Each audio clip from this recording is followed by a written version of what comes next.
Hi, I'm Jenny from the Missouri Star Quilt Company.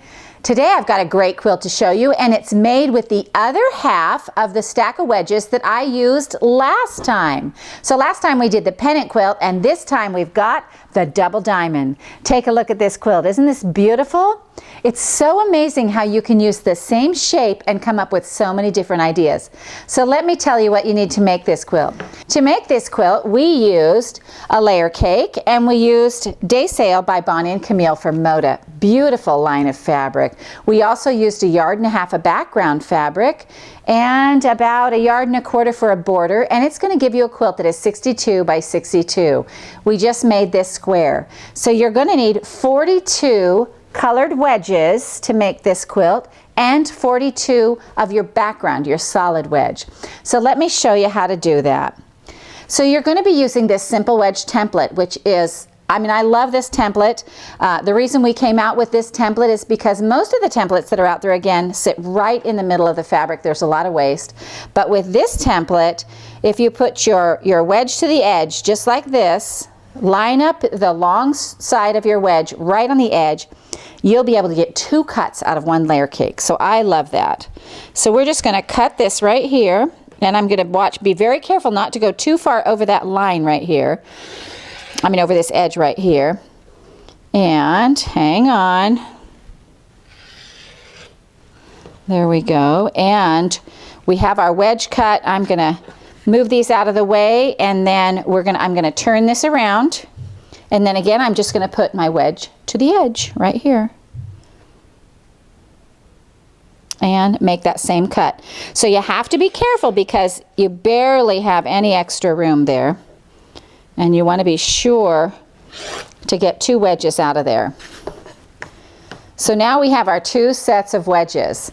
So let me show you how to put this together. This is really fun because it goes together in a more round kind of block. So what we're going to do is we're going to take, remember you're going to cut the same number of white wedges out. And I actually did that because we're dealing with yardage, it's a little easier. And I just cut out the yardage that's the width of my wedge, and you can cut your ruler this way, then you flip it this way, then you flip it this way, and you'll be able to cut a whole long row of them, and it makes for just really efficient cutting. So I have some already cut here, and I'm going to show you how we're going to put these together. So we're going to take a background color, which is our white, and our colored wedge, and we're going to lay them right sides together, exactly the same direction. We're going to match them up point to point like this, and we're going to sew a 1/4 inch right down the side. Now we're going to sew 4 sets of these. So you're going to need 4 colored wedges and 4 background wedges, because what we're making is a block like this. So you're going to need 4 coloreds and 4 background. So we're going to lay them right sides together and head over to the sewing machine, and we can do them one after another after another. So let's head over there. All right, we're just doing 1/4 inch. We're making sure our edges are lined up.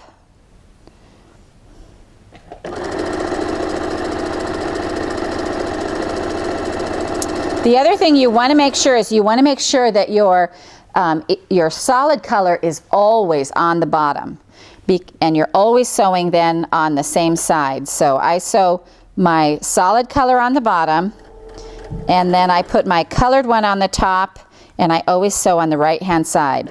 If you do some direction and some the other, you won't have this pattern. It'll be something else, but it won't be that. All right, so let's take these over and iron them open. To do that, we're going to lay our dark color on the top, and we're just going to roll that back.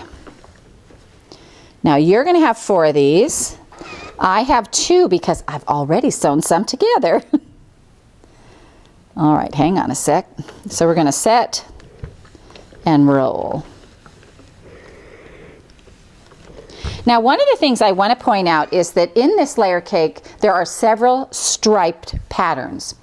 Don't worry about which way the stripe go. It doesn't make a bit of difference in this pattern. Actually, in most of my patterns, I don't worry about which way the stripes go. I just go ahead and use them, and it comes out great. So then you have these two pieces like this. This is your piece. We're going to sew 4 of those together, but we're going to join them 2 and 2. So I have my 2 pieces here. Again, I'm going to put them right sides together, matching up all my points. Now right down here, because you've ironed with your fabric to the dark side, these will nest up very nicely. Here, let me show you this right here. I'm going to clip those threads. So see how these lay together just like that? That's called nesting, where the center seam is right with the other seam. And you can feel that with your fingers if they're lined up. And you want them to be. So we're going to go ahead and make sure that's lined up. You can put a pin in there if you want. And we're just going to sew 1/4 inch right down this side.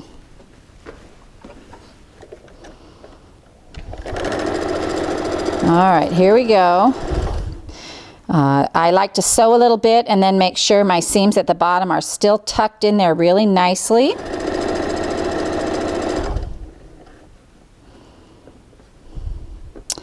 There we go. And then we're going to press this open.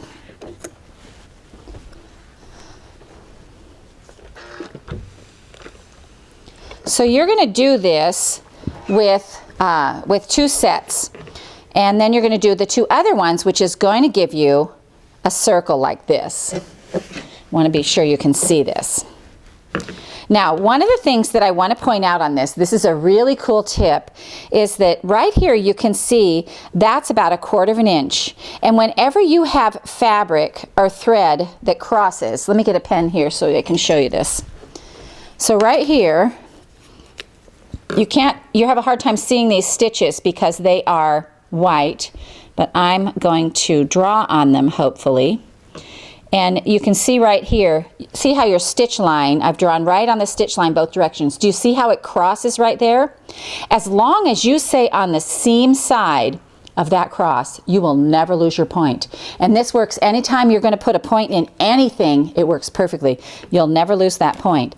So we're going to put these right sides together like this. And then we're going to nest our seams here in the middle. And this would be a good time to pin. So we're going to nest that, put a little pin right there, make sure they stay lined up. And we're just going to lay these right on top of each other and sew 1/4 inch. And when we get to this center part right here, you want to make sure that you do not sew past that where it crisscrosses right there. You have a seam coming up and a seam coming over. You don't want to sew past that because, you just stay on the seam side of that so you don't lose your point. So let's see if it works. We're just going to give it a try over here. All right. I lined those up exactly. Make sure they stay together. Make sure my middles are still together. Lined up nicely. Make sure that I'm on this side of my seam, where my stitches cross.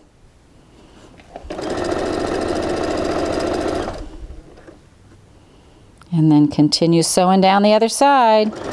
We're almost there. All right. So now the big reveal. We get to look and see. I'm going to iron first, press it open, press that seam down there.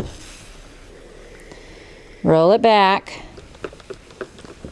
Ooh, these are points you're going to want to show off. All right. So take a look at that. That looks pretty good.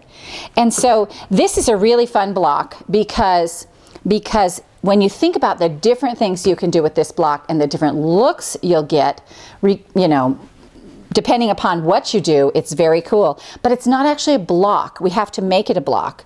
So to do that, what we're going to do is we are going to add corners to our white squares. And those corners, let's see, are a 6-inch block right here. So 6 inches, and we're going to cut them on the diagonal, and that will give us our little half blocks to make our corners. Let's see, I need a ruler and my rotary cutter. Oh, there it is. So I'm going to stack these. I'm going to put 2 of them together because I need 4 per block. And remember, this is a 6-inch square. line it up diagonally, corner to corner, and we're just going to cut that diagonally and make our half blocks. So then what we're going to do is we're going to bring our block over here, and we are going to sew these on right here onto the white corners, just like that. And what that's going to do is it's going to square up our block and give us a square, which enables us to sew them together one after the other. So let me show you a little trick that I do when putting these on, because I want to make sure that they're right in the middle. I take my little triangle and I fold it in half like this, and right here on this fold I'm just going to finger press it and give it a little crease. So you can see that little crease. I know that's the middle of my triangle. I'm going to do the same thing to the piece I'm putting it on. So I'm going to lay this over here, make sure it's folded in half, put a little crease, and then I'll just lay this crease into that crease and stick a pin in there. And I'm going to do this on all 4 corners. So again, let's fold it in half, crease, and then we'll fold this one in half.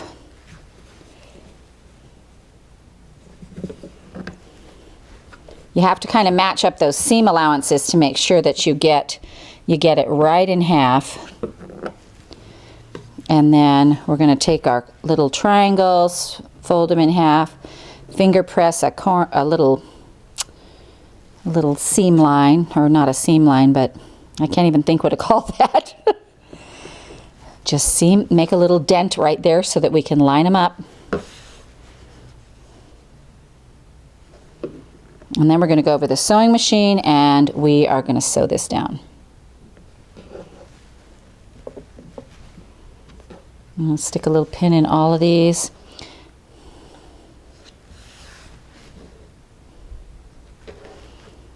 And we're ready to go. So let's go to the sewing machine and sew these down. Now you'll actually see these are kind of sticking off the sides. Just go ahead and start at your 1/4 inch and sew straight across. We're going to square them up when we get them all done. So you'll see that's kind of sticking off the side of there. I go ahead and line up my edge and we just sew straight across. And I'll pull these pins out before I get to them.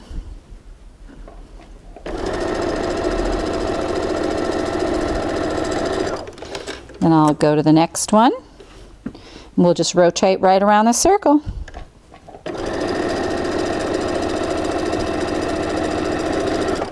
And one more.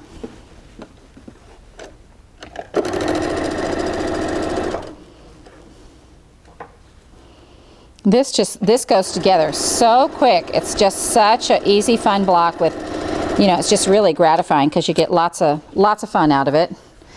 Then we're going to come over here and we are going to iron this out, and I just roll them back. Roll them back and roll them back. Now we have to trim this up and make it square. So I like to square up my corners a little bit. Let's see if this ruler will work for me. So I line up my ruler on this side of my square right here, along the edge of that wedge and along the edge of this wedge, and it enables me to go ahead and trim up this corner. And then we're just going to do that on all 4 sides. So line it up again with the wedge. Make sure it's lined up at the top with the wedge. Trim and trim.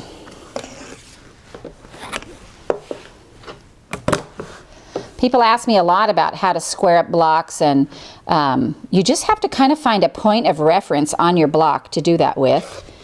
And make sure that you're not taking too much out of the middle and that you're just sticking to the edges. On this one I can just line it up with the other 2 wedges. That's my point of reference. Makes a nice square block.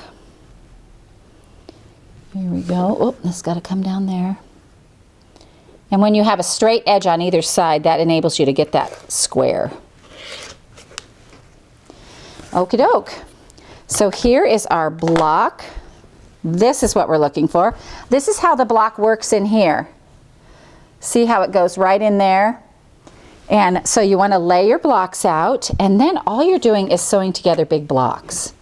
So let me get rid of this. And then we're going to sew these together. And actually, you're just watching these edges right here. And because, again, you're doing that 1/4 of an inch, you're going to have 2 seams that cross again, and you want to make sure you stay on the right side of that. Now, because this block is so large, it makes a real big quilt really fast. So let's head to the sewing machine. I'm just going to show you how I sew one of these together. Again, watching to make sure that these edges here line up. And you want to make sure that you've got that lined up to keep your points all nice and safe.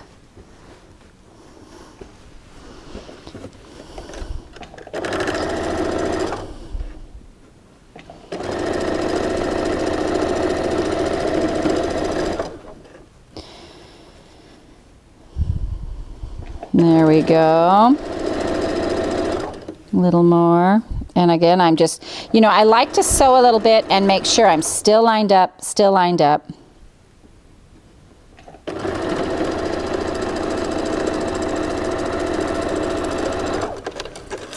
All right, so let's press this open.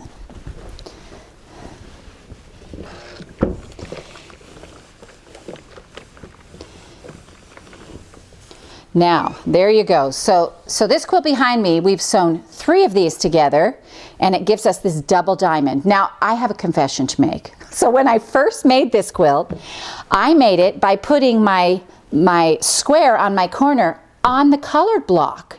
And so when I got this quilt all together, I was like, well, that isn't what I was thinking. So what I did on this one was I put my corner square on the white block. If you put your corner square on the colored block, the color is over here with the white square in the middle, and you can see that definition. And so if you want to change the look of this up a little bit, you can add a different color out here. You'll get a secondary block. You can also put your corner square on the color, you know, just rotate that block one and put your corner square on this color, and it kind of does this dancing pinwheel triangle thing. So don't be afraid to try some things with this. It's very fun. So we went ahead and sewed our 3 rows together. We have 3 rows, a 2.5 inner border, and a 5-inch outer border, and you're going to need about 1.25 yards for that outer border, and it makes a 62 by 62 quilt. So we hope you have fun with this and try some new things. Be brave. And we hope you enjoyed this tutorial on the double diamond wedge from the Missouri Star Quilt Company.